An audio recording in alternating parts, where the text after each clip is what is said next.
Good morning, good evening, or good riddance. Welcome to the Spire RIFFCAST, where we'll be discussing all things metal, non-metal, and every point in between. With this podcast, we hope to lift the veil on our world and metal music and dig into some topics we wanted to share with all of you. This will be informal, so please take our content with a grain of salt and a sense of humor. Right now, you're listening to the RIFFCAST Episode 1. I am guitar player and theoretical illiterate Pat Young, and I'm here with high school broski and vocalist of Stone Thrower, Richie Magee. How's it going? I'm doing really well. How are you? Cool. How was that read? It was good. I liked it. It was good? Yeah, that was solid. I'm pretty proud of it. Did you write that? Half of it. Did Zach write the other half? No. Mom. My mom, yeah. Today we'll be talking about the big band plans coming up, and we've got some catching up to do because we go way back. Long time. Back. Like 13 years old. Yeah. And when, okay, so. That's right. pretty wild. Yes. Let's riff. All right, so the last time. Excuse me. We could edit that out. Okay. Edit out the part where you're a human. He doesn't smoke cigarettes anymore, by the way. Yeah. I don't. Trying to stop that. Yep. Yeah. That's good. You're smoking Successful. a USB port. It charges my phone. It does charge your phone. Yeah. Everything charges your phone nowadays. Yeah, just in case I get lost, I can charge my phone with my nicotine. That's stick. great. That's great. And there's you can donate to cancer research, you can donate to Autism Foundation, but the technology that they're coming out with, nicotine charging your phone, it's unbelievable. Solid. They're doing great It's things solid. out there. Yeah, so the last time I talked with you, other than talking over bands, I feel like the only time that we've spoken in the last few years has been at rock concerts with bands screaming obscenities at us, and I'm like, "Hey man, I didn't know you were gonna be." It was the Burn show.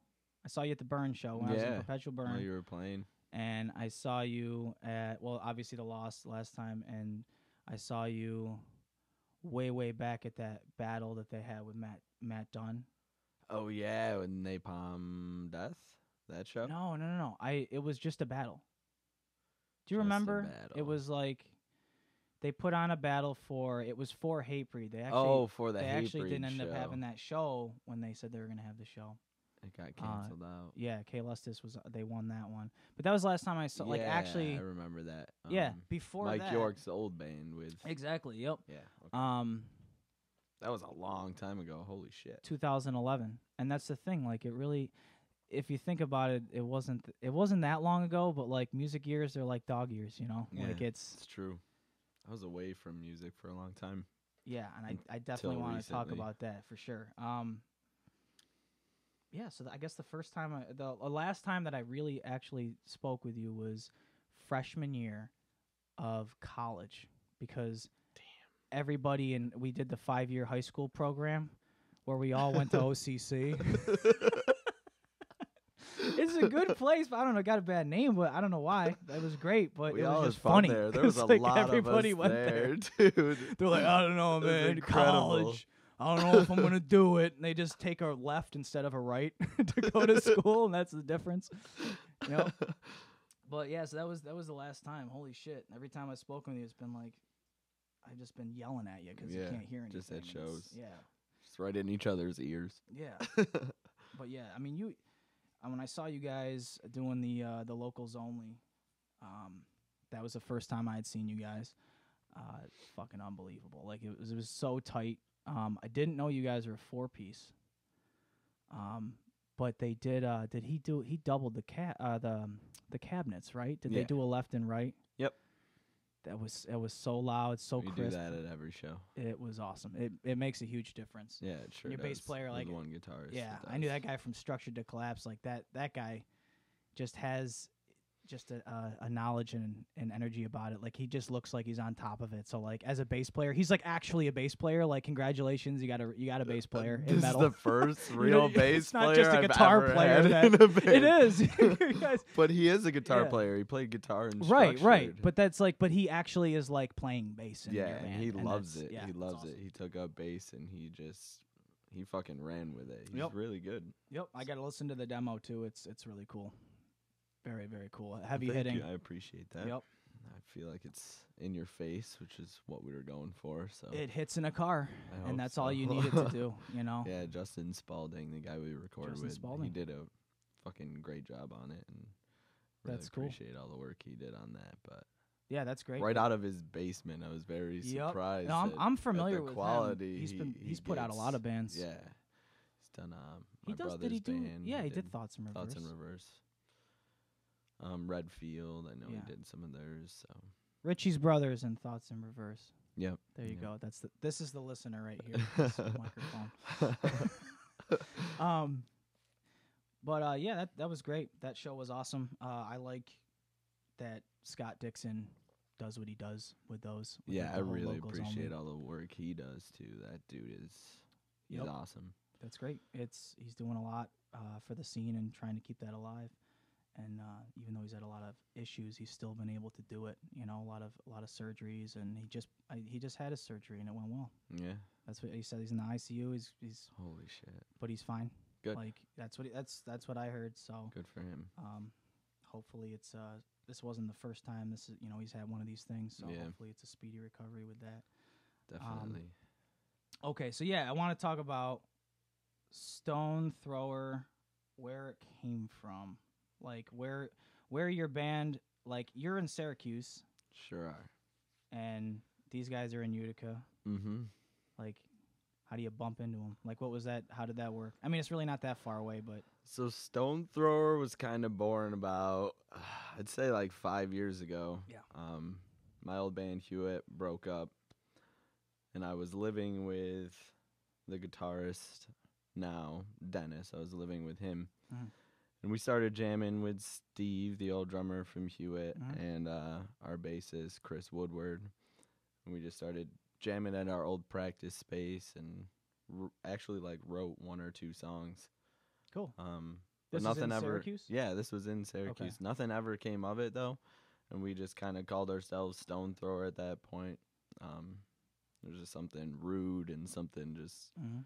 brutal that we liked, so that's what we went by. And then, Steve kind of went his way, moved Mhm. down to Texas, got married, had some kids. Yeah, Facebook tells me all this. Yeah. There's really nothing that's a secret. Yeah. Like you say, how you been doing? And I Exactly. know. Like, how do you know? So I mean that was that for that particular jam session, that I guess pseudo band we had at that Mhm. point. And then after that I was out of music for a good 4 or 5 years, I'd say. And Dennis started another band with Jeff, our bassist, Okay. and Arthur, our drummer. They were called Men, and they were jamming for a little bit. Men, like, okay, do they do it like fun, or do they do like do they do the dots after letters, or is it just men? Just men, Men. period. Okay. They were really I'm sure good. there was no copyright issues on that at all. Probably not. They had a good time, though. They were jamming for a while. They broke up. And Jeff was doing Structured to Collapse. Mhm. And, well, that was kind of after Structured, so never mind. Sorry, back in time. Anywho. That was after. That was after Structured to Collapse. Structured, Okay. Yeah, then Men broke up. They didn't do music for a good year or so. And then Dennis started talking about doing another band, asked Jeff and Arthur to do it. Mhm. They were jamming for a good 2 months and then called me and asked if I wanted to do vocals. Did they? Are they familiar with like Hewitt and like what you've been doing? You guys haven't you played with Structured to Collapse? Yeah, Jeff and I mean, we've crossed each other's paths. Because I feel like it was a similar. We never actually style. knew each other, but we go way back. Yeah. Because, we played with Structured a lot. Mhm. So it was just kind of a weird situation, and Dennis knew those guys and started jamming with them and thought I would be a good fit for vocals. Dennis was going to do vocals at first because he was doing vocals in Men, and they had another guitarist, and that didn't work out with him, so Dennis moved to guitar and asked me to hop on vocals, and that's how this got started. And like I said, about 5 years ago, Dennis and I were in a pseudo band called Stone Thrower, so we grabbed the name from that, and they seemed to like that, and we rolled with that. Yeah, that's rad. Now, how do you guys? We're curious because like we've got two guys, and you guys are Syracuse and Utica, and so is it 3 guys in Utica and it's just you in Syracuse? Is that how's that? 2 guys in Utica. It's 2 in. Well, in they're Utica? they're in Rome. Right, so they're in that area. That area. To them, Dennis is here. He lives in Tip Hill. Okay. With his girlfriends. Okay, gotcha. We've got Lawrence and Jesse working restaurants, which can be, that's like a double-edged sword. It can be good and bad. It sure can. It can work with us, but it's hard. Like restaurant business is very unforgiving, so it definitely it's is tough for that. And I was lucky enough that I got the Monday through Friday gig, and our drummer has a Monday through Friday gig, and Zach is busy at home. His brother has a chainmail business. No, he has a kind of chainmail business. Yeah, we'll probably have him on at some point. Plug that. It's awesome. His brother's like, he's younger than us, and he just they go to like, Zach helps him out, like the business aspect of it, and like the graphic design, and it's badass. It's pretty wild. It's badass. Good for him. It's badass. Yeah. So little entrepreneur. Right. So Zach's doing a lot of that stuff, and he does graphic design for other bands, as well. But I'm curious as to like how you guys do that, like how you manage, like what work schedules do you have that make that so it's possible? You have a ton of shows coming up. Like we have 5 in February, and I'll tell you, we don't have 5 in a month ever. We don't do it. So we get the gang together for one big rowdy dow per month, and that's our thing. But you guys have a lot coming up, so I'm just curious as to how you guys do that, how you plan it out. It's hard. It really is, honestly. I know it's hard. I want to figure out what kind of hard it is for you guys and how you work it. Jeff works on airplanes at the airport out there. Mm-hmm. Works on airplanes. Yeah. Jesus. Yeah, he sure does. So he he's higher up there, so he can get a lot of time off when he wants. So he kind of just books all of our shows and just tells us when to get time off. Oh, he's the guy. He's the guy. He's the guy. That's awesome. He's the guy. So Dennis right now, he is doing like the welders union, applying to get into that. Oh shit, so okay. In the meantime, that's intense. Yeah. So it's hard for him to do Saturdays, but he only has, at this point, it's just like 2 Saturdays a month. Yeah. So we work around that right now too, which isn't too bad. But the end game for that, once he gets into the union, that might be a little. I mean, he can difficult. Buy you a tour bus, maybe a couple, but he can fix them. So but as far as now, getting it's the a gigs. little flexible with him. Yeah. But eventually, it might get tough. Mm-hmm. With me, it's a little tough. My days off are Sundays and Mondays, which. Thank you for wasting your day off with me. Aren't real. They aren't really the ideal days for shows. Right. I mean, so unless it's like difficult. hometown. Yeah, I try when we have shows Fridays, Saturdays. I try to either switch with people so they can take my shifts. Yeah, I'll take theirs. You know. That was fucking stupid. You could cut that out. I'm not cutting that out at all. I'm not cutting. I remember how I said I could edit this that sounded out. Really as long as you dumb. don't say bad words. Well, you can say fuck, but that's not a bad word. But if you say bad words. Shift swap. There we go. Yeah. I ask people to do that, or I take some personal days, vacation days, whatever I got to do. I mean, it's what I've always dreamed of doing. What do you do? If you don't mind, unless you're like a prostitute, you don't have to tell me. I work at Time Warner Cable. Time Warner Cable? Yep. Yeah, I switched. I did my own shift swap. Oh, yeah. Even I did a door-to-door.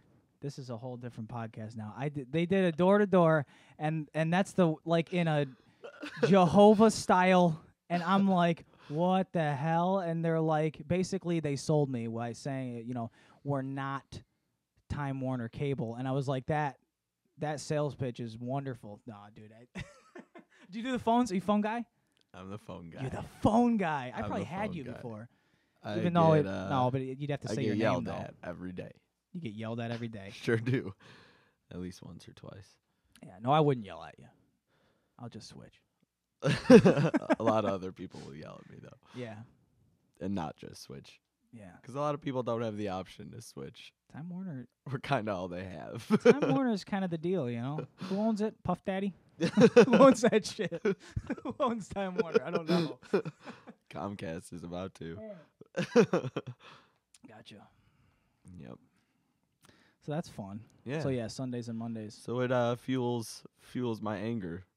Nice. So your songs go as deep as your hatred for Time Warner Cable. Exactly. Do you have FiOS? That would be awesome if you had FiOS. No. Do they give you a deal? I'm not at liberty to say. I'm just kidding. Yeah, I get free. If you tell them you're going to quit, they go, all right, sir. Now, listen here. I seem to have slipped you into the special employee package of if this will jeopardize your employment, we can edit this part out, and I can keep it on my own precious audio file that I get to listen to, and it helps me fall asleep to know that you're laughing about Time Warner Cable. No, we don't have to cut that out. But, yeah, practice schedule for work. Yep, it's a bitch. It's a pain in the ass. Sure is. We all want to go on tour. That's the complex. I mean, the way I see it now is like in high school I was like record deal, and I mean I pretty much sound the same, but record deal and tour, man. And now I'm like, I don't know, like record deals. The record deal has changed, and what people want, and you don't want to be in over your head right away, and the whole thing with like touring is that like it's a complex. You say I want a tour, but then you have like that moment where you're like, all right, let's say even everybody can get the time off. Then it's like you're looking at it like, I'm 25 years old. We got like guys 20, 28, whatever. Like be in a van, farting around for 2 weeks. Like I'm like, dude, you're Skyping with, your kid, and you're like, dude, I'm fucking eating Taco Bell. Like, I'm like, this is bad. Like, I could eat this every day. Like, that was what was keeping me alive when I was younger. Now I'm like, oh, no, dude, can you get me organic bananas? Please, can we stop? No, I don't want to stop at Price Chopper. Oh, they have Price Choppers out here? No, I'm not stopping there. Do they have a Hannaford? Let's do that. They don't have Hannaford. We are. Yeah. It's just different for me. I look at it different. I only play shows in towns where there's a Wegmans. So. Yeah? That's what I decided. So you can only go to, like, Massachusetts. Yeah. And that's it. Exactly. Because you skip They're over. opening down in Jersey, so eventually we'll be able to play there. Okay. Those Wegmans are going to be way dirtier, though. Yeah. Except for Armpit the of Jamesville America. one. You gotta love Jersey. The James Street Wegmans. You ever been to that one? Yes, I have. You know how it's a Wegmans? The sign that says it's Wegmans. If you go inside, it's you awful. have no idea it's a Wegmans. Yeah, no, it's bad. It's disgusting. But yeah, no, Albany doesn't have Wegmans. I lived out there. Albany needs to grow up. Well, what they do have though is they have 14 Price Choppers And Popeye's chicken. They do have. I think they have Popeye's chicken connected to the Price Choppers. It is an awful, awful predicament. I hated Albany. I lived there for a year, straight out of college, and I went there for a year. I did my internship at Northern Lights, and they're now Upstate Concert Hall, and it was in venue management. And then I was just a stagehand, and they kept me on. So I made hourly there, but. There's a lot of good shows out there, though. That's the only bright spot about the Albany area. It was a lot of fun. It was a lot of fun seeing how a venue keeps artists happy. You know, like what they will go through to like keep an artist happy. You know, it's like wow. You know, sometimes they're like you got people that are too big for their britches, but like a lot of those people that come through, it's like I don't know. Snoop Dogg came through. Grand. He was grand. Oh, I shouldn't have said that. But, it was, grand. And I'll just keep repeating it until it's okay. It's okay. It's his day. He has his own drink. It's like it's not Scissor because that's the other guy. It's like a weird Kool-Aid-y. It's like adult Kool-Aid. It's gross. Do you know what I'm talking about? You know what it is? It was around for a minute. I don't know. know. But he sold that at the bar. The whole point of this is that the venue doesn't make shit. Like all these venues, like if you got, you play a venue and like the venue owner, if they're like a dick or whatever, you're like, Jesus Christ, really? Like they're a dick for a reason because like they don't make any money. The venue, like ticket sales, if you go, oh, these tickets are outrageous or whatever, like they don't make money. That's to pay the artist. That's to pay like you're paying for the production of that show. The behind the scenes to happen. And venues got to pay their employees. They got to do whether it's under the table or not, they have to pay them out, and security and all that. They hire outside sources to come in, and they make nothing. And with Snoop Dogg, the tickets, let's say the tickets are like $40. That show sold out, they're breaching fire code here and their show is selling out. And they still don't. They're in the red after all of that. 100% of the profit for like a venue like that to stay around is alcohol. It's entirely alcohol. Just alcohol sales. Alcohol. Yeah. And people don't even buy his drink. That's why a lot of venues don't let hardcore shows play there because a lot of the kids don't buy alcohol. A lot of the hardcore scene is younger kids or some straight edge kids. So. Right. Well, moreover, they're also 16. Yeah. Younger and they don't. Kids, exactly. Yeah. Even they if don't they purchase alcohol, the yeah. venues won't let you book shows there. Right. And then you have the other side of it where it's like, if they're they're not of age, but they still go out in the parking lot. We still own the lot, That's like we still own the lot. So it's like you come in here, you did all that stuff in your car, like you're still liable, and that's the scary part, Exactly. That's scary stuff. So it's nice that like you have somebody like a Scott Dixon or whatever that can actually make these things happen. But yeah, Syracuse is funny. The scene is interesting. I will get into that more too. But yeah, the merch. I want to talk about this too. I saw the merch at your table at the last show. Yeah. And I was talking to Jeff about it, and he was discussing like we went through, and it's funny we're talking about like small world. Everybody knows everybody, and so we ended up going with Aaron Jenkins of Black Art Studio, but we were trying to we were already trying to like get into that. We were researching it, but then when I saw it, that was like. Just okay, there you go. Just pound the steak, and I'm like, this is what we're going with. He does great work. Yeah.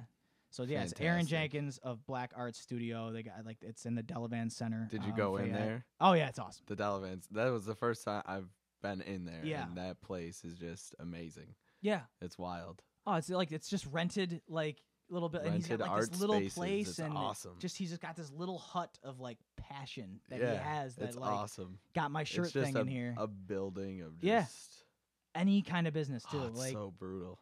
It's like some Swahili chick like smoking a hookah right next to his office. Like they got like tambourines for sale over here, and I'm like, it's like a market. Like this is like an old school market. Like those wood floors in there were wild. Yep. Wild. Yeah. I really like that place. And he was great. Yeah. I didn't even know he was in Ed Gein.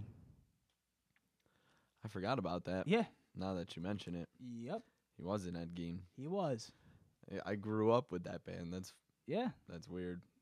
Ed Gein raised me. Don't go saying that. I grew up with Ed Gein.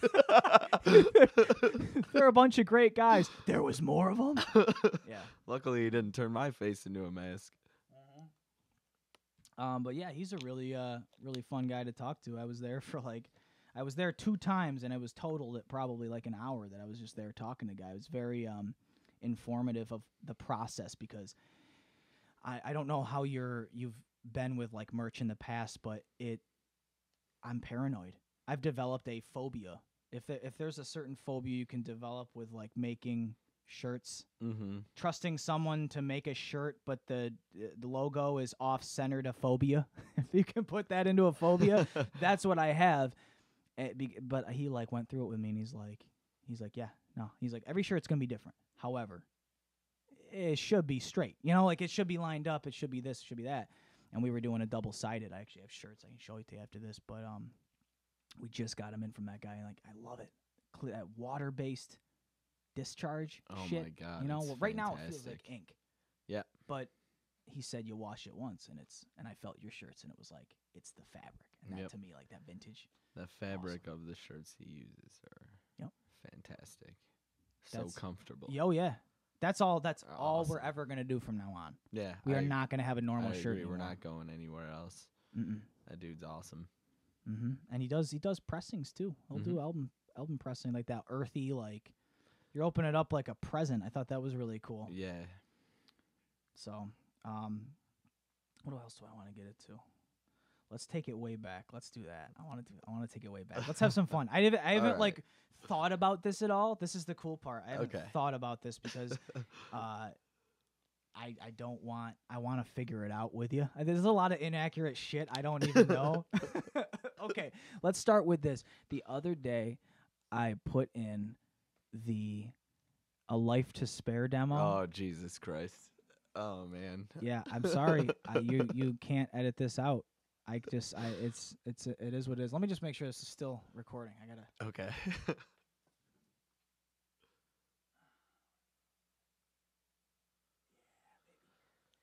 Yeah, baby. I gotta keep checking because I don't know. Okay. I don't know. But yeah, the ALTS demo. It was 3 songs, and I don't think this was the first one. I have both of them, but there was the first one that was like, was it 6 tunes? I think it was 5 or 6. 5 or 6, and then there was the second one that was 3. And I think I recorded bass on one of them.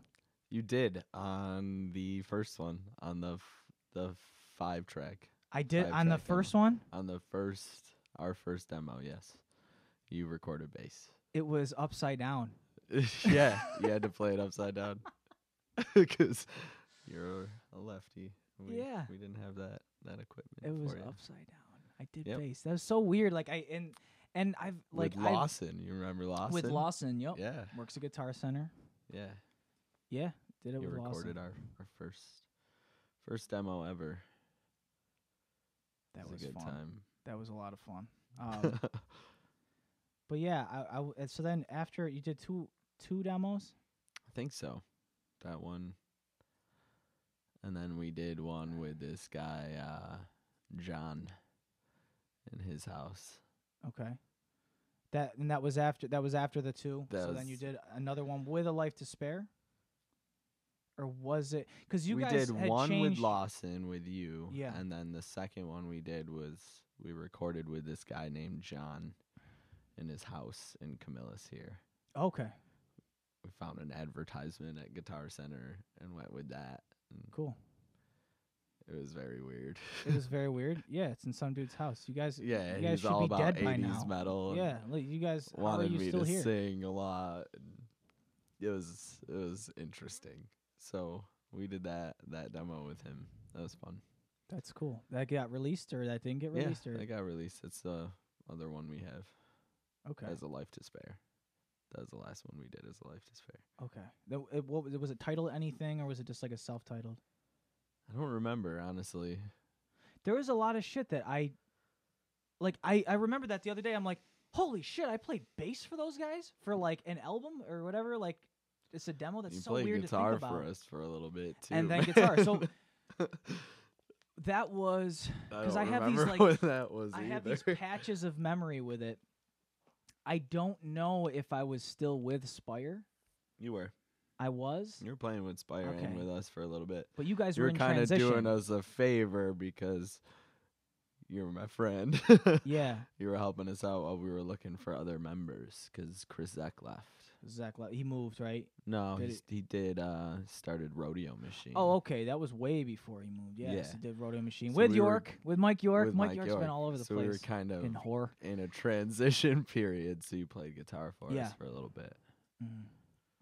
Yeah. Yeah, that's cool. But I remember I had my my black Schecter Omen guitar, and I still got it. I had to have it like gutted and like put all this new shit into it. Drummer Perpetual Burn did it.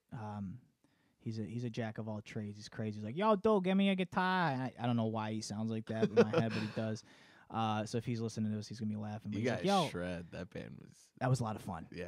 I have like you guys carpal were tunnel. good when I It's saw not. you guys. Yeah. It's, Wow. My hand's permanently like this. Yeah. Just a bunch of that. Yeah. I It wish was. people could see what I'm doing with my fingers because it was just a bunch of that. Yeah.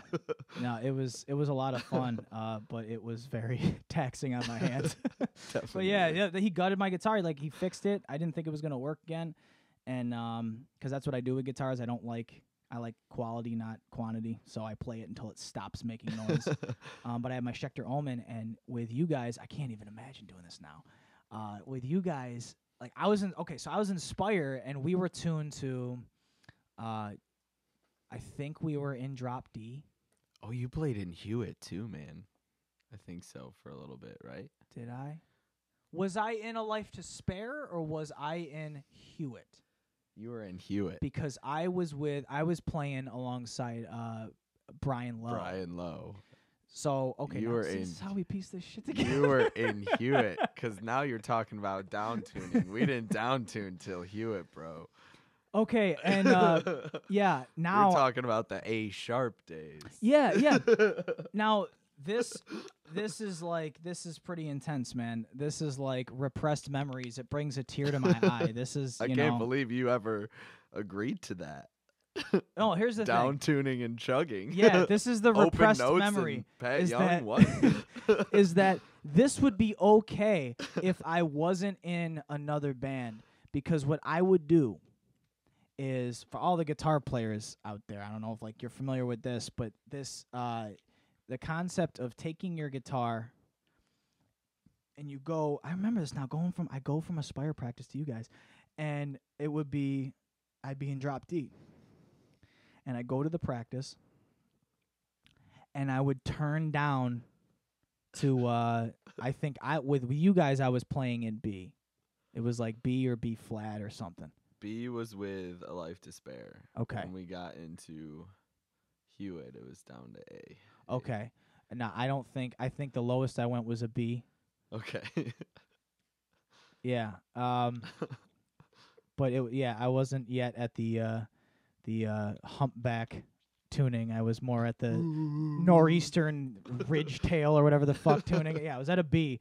But that's like, dude, you're turning down like 2 whole steps, and then you're just going back, tuning it back up like yeah. Like a guitar it's wooden. It's like you're not supposed to do that. It changes in humidity, and your drums will sound different if he just does like the trek from Utica to here, like they'll sound different in the wintertime. And like, so you don't do that to a guitar. You don't leave it in your car overnight. You don't. And the fact that I'm tuning it, like gauge strings, like up and down, like why? It was bad. It was bad. It was bad. And I got out of tune so much because it's like, did not want me to do that. But that was a lot of fun playing up at the Knights of Columbus before people started hitting people with like cleats. I don't even know what that, like, chairs, tables. Girl, I got hit in the back of the head with a chair. Hewitt mosh cones. I think this is why I forgot everything. Because the last memory I had was me telling a guy who was blatantly hitting a girl with his fist. Sounds about right. We were playing down in East Coast Terminal in Johnson City, playing at a skate park. Holy shit. And yeah, that was when we were doing Holy shit. I remember we covered Poison the Well, we covered Nerdy. That was awesome. That was awesome. People went off. Yeah, people went I was off. just talking about that the other day to Jeff. Yeah. Because this band we saw covered Slipknot, and I was like, oh my god, that's my childhood. And then I was like, oh, my old band used to cover Nerdy by Poison Well, so it's funny that you mentioned that. Yeah. Just talking about that. Yeah, that was a lot of fun. We had to tune up for that one. Which is weird. My guitar's like, thank you. But yeah, they were swinging chairs at that show too. Yeah. Not just punching girls, but swinging chairs. Well, Binghamton was violent. Binghamton for was sure. violent, and it's just people that, you know, they're not there for the good time. Like, they're just not, they're there to, it's because, like, I feel, to me, it's like, okay, these are like supposed straight edge dudes. It's the equivalent of some dude looking for a fight in a bar. Oh yeah. It's just now this is the bar, you know? Like, they came in, they're obviously big, it's unfair, and, you know, we had gotten done playing, and I was guarding the equipment, guarding the equipment, don't touch it, you know, like, I'm that guy. Stay away from my guitar, Stay away, you can't, it's the tuning's all off as it is, Jesus, you know, like, yeah. And this dude comes in, and he's swinging at like, anyone. Yep. Anything that moves, you really. know? Gender equality, he had it. I'll hit anyone. He didn't care. Equal rights, equal fights to that guy. And he's he's in front of me, and I'm just like, I just kind of like, you know, nudge him a little bit. Hey, man, you know, we're all trying to have a good time here. You know, it's just that kind of thing. Hey, man, we're all trying to have a good time. Just take it down a notch, man, like that kind of thing. And he looks at me just like, you know, stone-faced, and I'm just like, what the fuck?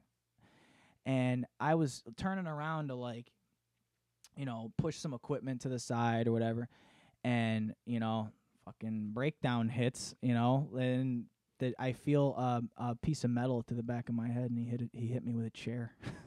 Oh my a metal chair. I didn't realize you got it with a chair. Dude. Yeah, and then I lost all memory until, like, last week when I'm like, hey, I remember playing bass for A Life to Spare on their demo, and played guitar with them for a while. It came back, like, the other day. Getting hit with a chair. Yeah. WWF style.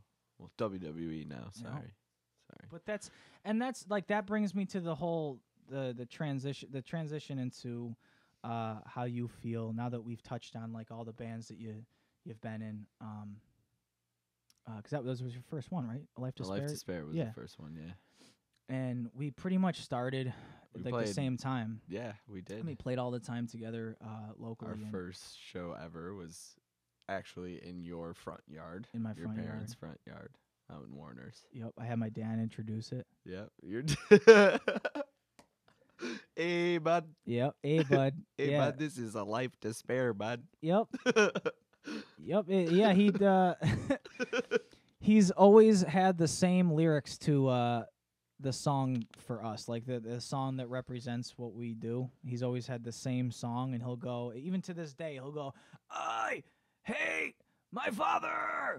I hate homework. And now I'm just like, you know what? That's actually not too far off. That's pretty much what it is now. But yeah, so we started around the same time, and my question is, we discussed, like, the fighting, you know, and I even saw, like, I went to a show with you guys. I was like a little road guy with you when you played with Amir at the Red, what is it called? The Red Skate Park, or the Red something. It was in Oswego. It was the one in was it Oswego? No, it was in Oneida. Oneida. The one in Oneida. Okay, so you played the skate park, and yeah, it was like Recon and Amir.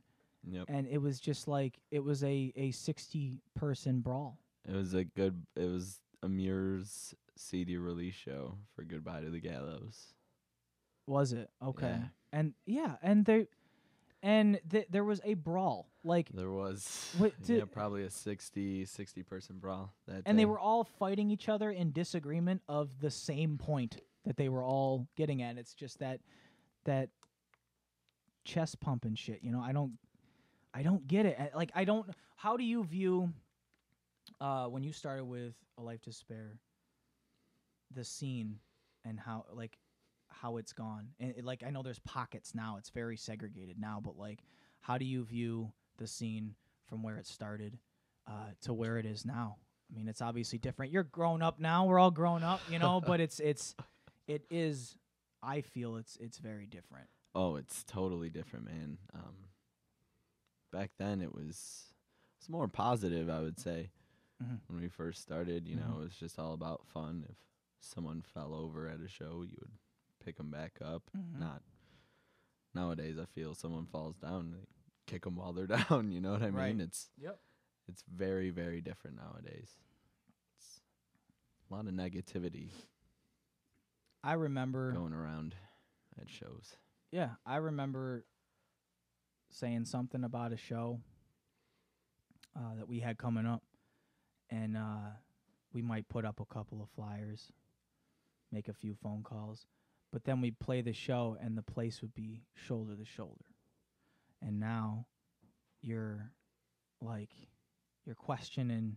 I mean, I question this all the time where I'm like playing in my hometown and I'm like pulling teeth to get people to come out to shows, and it's like, you know, we're pouring our trust me, we're a serious band, you know, like, and researching bands is good. And I was saying that before. I was like, you know, you gotta research a band to really know who they are, and so it's like I feel like we're that band that like is trying to get that passion across to people. I mean, part of the reason why I'm doing the podcast too and having you on is to show that like we're coming from something real and we have a history with it, and although it's like it's music years, so it's a short-lived history, but I feel like we've learned a lot, and it's like why wouldn't you want to come hang out with us, you know? Like, I know people have lives. I remember when we were younger, going to shows was all there was, you know what I mean? And I don't know if it's just a lack of venues or a lack of passionate promoters anymore, but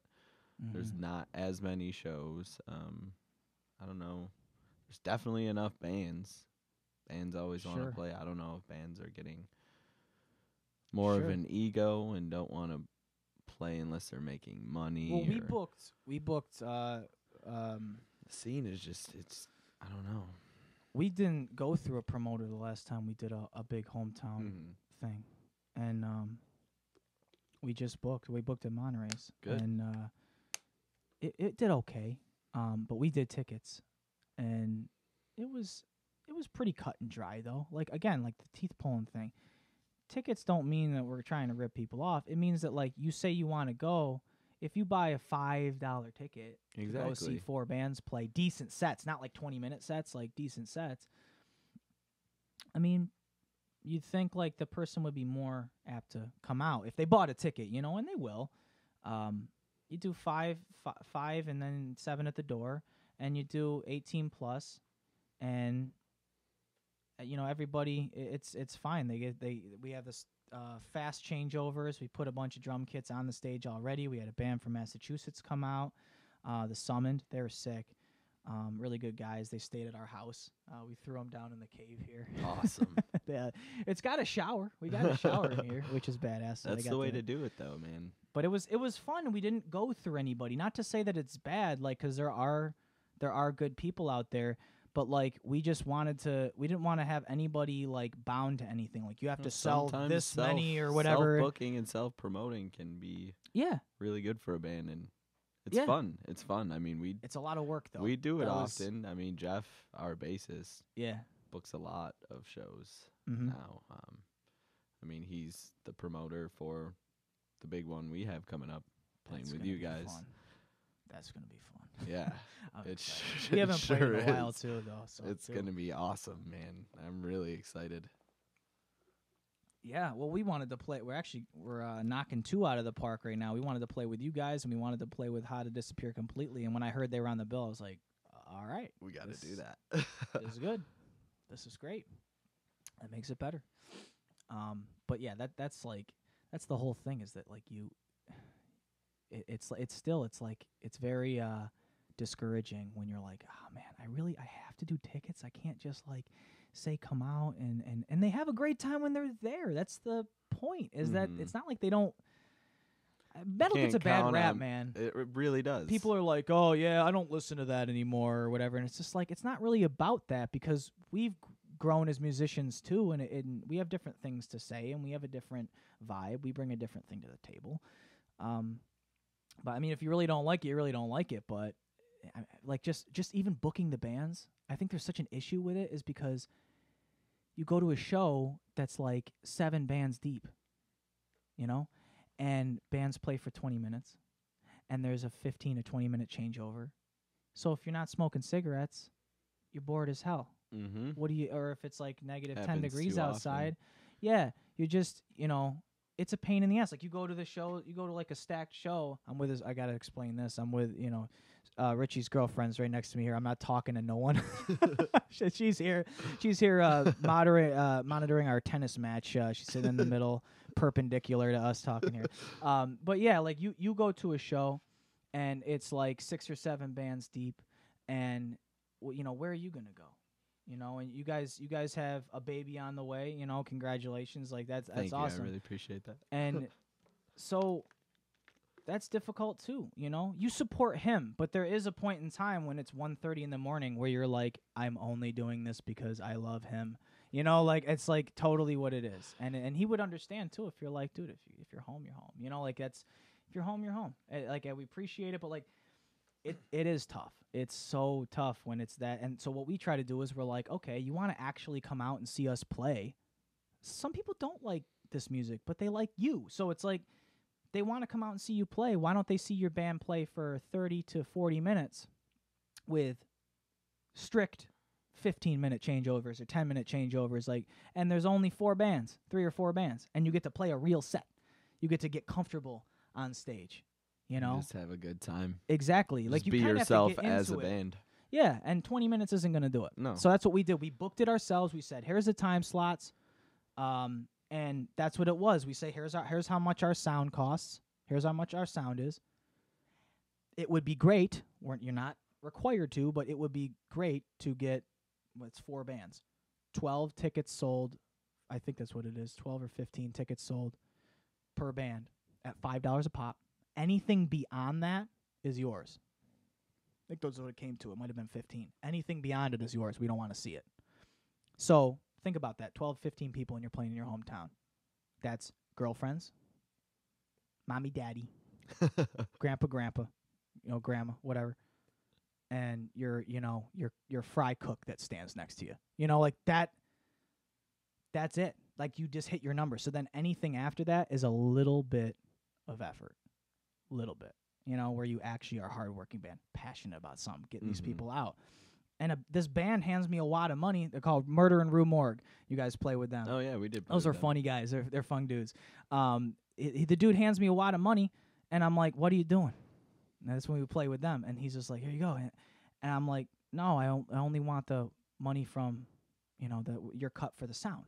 And they're like, oh. So he gives me the little bit of like the $75, and then they walk away with this wad of cash. And I'm like, he's like, really? And I'm like, yeah, duh, that's how it works. He was surprised, and he should have been. He should have been surprised because it's like he's not used to doing that. You get $1 or $2 per ticket. It's bullshit. Yeah, and I agree. Yeah, if it's the right show, I understand, but sometimes you got to do it for the right bands. But like, if it's just local bands, we had bands that wanted guarantees. There's local bands out there that want guarantees. Of $250. You're in a fucking metal band. You're in a local metal band. Ooh, yeah, you're in a local metal band. Yeah, I don't care how not even a good national your merch metal is. band. I don't care how many light good boxes you stand you on. have. Yeah, I don't care. It doesn't matter how good your stage presence is. Yep. How good of a band you are even. You're in a local metal band. You're on the same level playing field as we are. You do not deserve $250 just to show up and play a show. I'm sorry about that, but it's a hard truth. And the sucky part about it is that they can make that. Yeah. With merch. They're local, so they don't really have to drive. Local, they have merch, good merch. They got good demo. I mean, that shit doesn't really sell, but they got something solid. So they bring people in. They got people that are interested in them. You can make your guarantee is what you put into it. That's how I see it. We're not taking. We sold more. We're not fucking ambassadors to this thing. Like we had to try really hard to, because we took, not only was it our ticket sales at 15 tickets, we brought a band in from out of town. They were our guests. So we gave them the 3rd out of 4th slot, and they played. They got like 40 or 45 minutes, and we paid them gas money, but we also sold tickets for them. We did our 15 and their 15 because that's the right thing to do. You know, why the fuck would they? They're from Lowell, Massachusetts. How are you gonna have them sell tickets? Exactly. It doesn't make any sense. Exactly. It's just not. So that's where, you know, we took that on. That was our promoter role. Which is awesome. I want to book again, and I want to get you guys on that.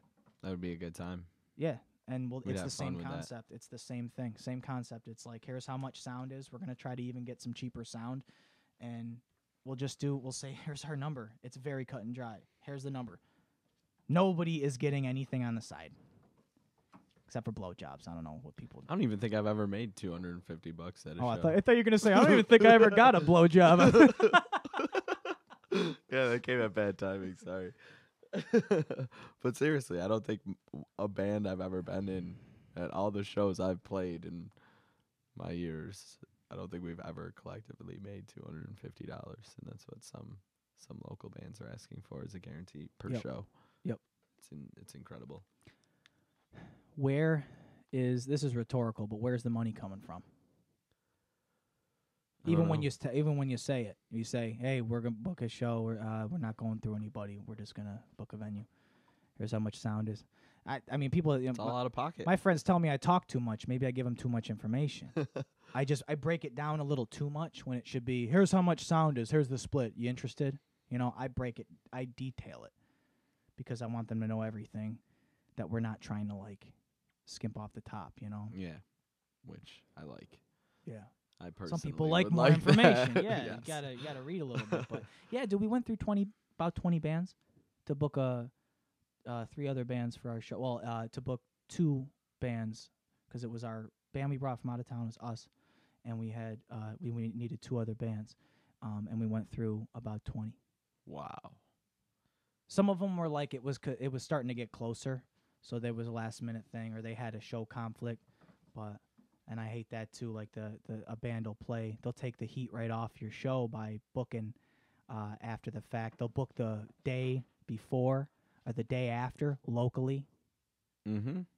And it's like, and then they advertise. I've seen bands advertise on your event page to the show that you booked them on. They advertise their other show, like it's a national act, and they advertise their show. Are you kidding me? Are you kidding me? Really? You know? I don't know. It's bullshit. It really is. So that's my old man. That's your old man rant for the day. Yeah. No, not for the day. Just one of many. Yeah, not even close. So yeah, the scene has definitely changed. I don't know. No one goes to shows anymore, man. They don't. No one. I used to go to shows like every night almost. Mm-hmm. It's It's tough. upsetting. And I think it's a lot to do with, like, you know, people have bills. They got they're starting families now, and you know, they have other things, and their schedule's packed. But the way I see it, like, we don't play every weekend. We play locally. It's every 4 months, if that. You know, like we're playing Gorham Brothers coming up. But that wasn't our show. We got asked to play it, and it was just, we're not going to play locally for however long, you know? That's just how it works. Mm-hmm. So it's like, we got that one show. We're going to hype that one show. That show is important to us. So, I don't know. That's how I feel about it. I don't want to just take everything that's coming to me. I want, like, the opportunity to make sense for the band and for people that are going to pay money. We respect that. They're going to pay money to see us play. Exactly. We want to give them a performance that is new. It's not worth just paying for. the same songs in a different order, you know? So, yeah, man. I don't know, like, I think I went through most of the shit that I wanted to talk about with you. We won't get into any of our high school horror stories.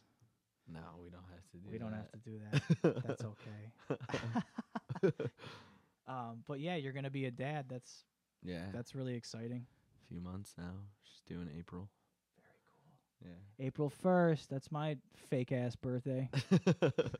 Hey, bud. Happy birthday. Here's a check for $200. Just kidding. Thanks, Dad. But, yeah, it's really cool. Two of our guys have kids in our band, and it's I'm happy that they're able to balance that, and you know, their girlfriends, fiancés, whatever, they've been great about letting us do our thing. And yeah, she's been totally awesome. So I can't complain about that at all. Yeah, it's tough, but I mean, I got my kid upstairs. You guys, do you like when people say that? I got my dog. That is the test, though, because I catch myself in those moments, like, and she says, you know, the girl's saying, "Hey, what do you think after this wedding? You know, you wanna maybe like think about starting a family?" And I'm like, "Yeah, no, I'm thinking about it." But when I come home, it like resets the gears, because when I come home, I'm just like, "You shit on the rug again! What the fuck?" You know, I get so mad. I'm like, I can't do this to my kid. You know, that's Can't not right. rub- They don't really rub like. my kid's nose in its diaper. Yeah, you can't leave your kid in a cage for 20 minutes while they think about it. So I have to not. As long as I can get a grip on that and not say a bunch of fucks around them, because that's the whole thing, is that you wanna raise them right. You wanna, in this crazy world, and you want to teach them to have an imagination as long as possible, and you want to be a good parent so that you can judge other people. Exactly. I'm doing way better than they are. They're not like us. Oh, that's right. At least I don't have my kid on a leash. Yeah. Oh, that's a great idea, though. It really is. Aside from like when you do it skiing, you know, and then they fall and you're just dragging them. Just like walking them on the street is just wonderful. That's really funny to see that. Pisses me off, but it's funny to make fun of. That's for sure. It's cool. I don't even know how long we're in on this, but is there anything else? I talked for a lot of it. That's what I do. But is there anything else that you wanted to dive into? If you had anything. Just a shameless plug for our show. Well, we're gonna do the plug. We're gonna do the plug. We're gonna do the plug, of course. So that's cool. And you can plug whatever shows you want. I mean, we got the one coming up, but you can start. Is that the first one that you guys have on your calendar as of now? And then it's. Well, we have some coming up, but they're not local. We're playing in Queens on the 30th. And then Connecticut on the 31st. Is she your booking agent? No, she just. Are we has playing in Connecticut? A better memory of where I'm playing. Yeah. Just tell me where I gotta be, babe. Exactly. So yeah, that's coming up this month, and then next month we are playing in Massachusetts. Then we're playing a show in New Hampshire, and then a show in Burlington, Vermont as well. Holy shit. Yep. And have the whole Holbert House mixed in there. Yeah. Yeah, do you want to plug that? Yeah. The info? Let's plug that. I'll test you, see what the details are. Oh, shit. February 7th. It is. February 7th. Is that a Friday or a Saturday? You're pushing it. I don't know that one. Is it a Friday or a Saturday? Do you know? My phone is off, so I can't look that I'm up. going to say that it is a Saturday. Okay. We'll go with Saturday. Jeff likes Saturday booking, so I'm going to say it's a Saturday is Saturday. very nice. I'm going to say it's a Saturday. Yeah? It's a Saturday. There you go. Your show is a Saturday. So, February 7th. Saturday. Holbert House, I've heard it's awesome and haunted, but it's It is a haunted venue. It's good for shows. It's a solid venue.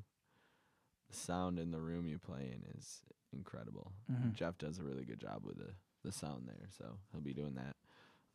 It's during Snowfest out there, so that will be pretty wild. There's going to be an eclectic mix of people at that show. Be Okay. Some rednecks and some metalheads. Sweet. Should be fun.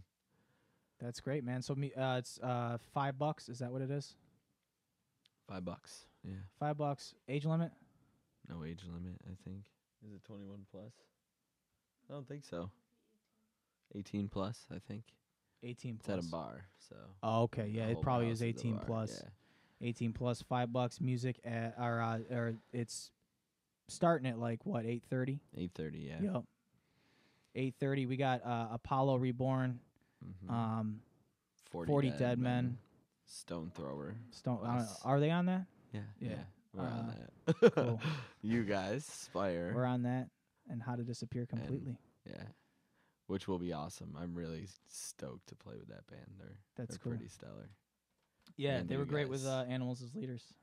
That was the first time I got to see them. That was exciting. I didn't get to make it out to that show. That would have been fun. Yeah, man. Well, we're gonna. This is gonna be an awesome one. I'm really excited about this. February 7th, and it's our first show since November 22nd. Wow. Yeah, we haven't played. You guys will enjoy the Holber House. I promise you that. Cool. It's a really cool venue. Zach's been there, so I think he said he really liked that. It's a really, really cool venue. That's awesome, man.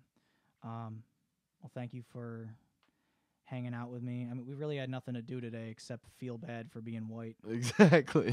But yeah, okay, that's the RIFFCAST. Questions or comments, please email us at spirenymetal@gmail.com. For bonus material from these conversations and more updates on what we have going on, please click join our mailing list in the left-hand column of our Facebook page, assuming they haven't changed it again. Thanks for listening, and see you at the show.